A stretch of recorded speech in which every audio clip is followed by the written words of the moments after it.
Welcome to the Rim Brake Rodeo. We hope this video helps. You're starting now. Confirm the battery type printed on the old cell, CR2032 or CR2025, so you don't interrupt programming later. Use a clean flat surface and good light. Small flathead or plastic pry tool prevents scratching. If your Mercedes remote has a manual key blade, remove it first to expose the seam. Keep screws or clips in a small dish.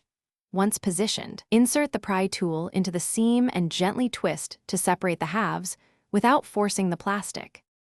Once the shell is open, inspect and memorize battery orientation.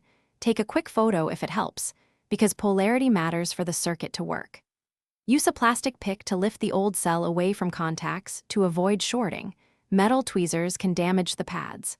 Place the new CR2032/CR2025 into the cradle. Press until clips or spring seats it snugly, and make sure the contact springs align cleanly so the button pad won't obstruct reassembly when you close the case. Close the fob by aligning halves and pressing gently until clips click. Make sure the rubber button pad sits flat and any antenna ribbon isn't trapped. Reinsert the key blade and test functions at a short distance, then from 3 to 5 meters. Verify lock, unlock, and trunk release.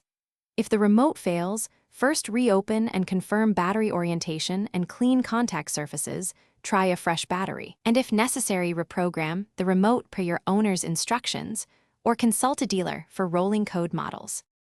Thanks for watching. Consider subscribing if we helped you.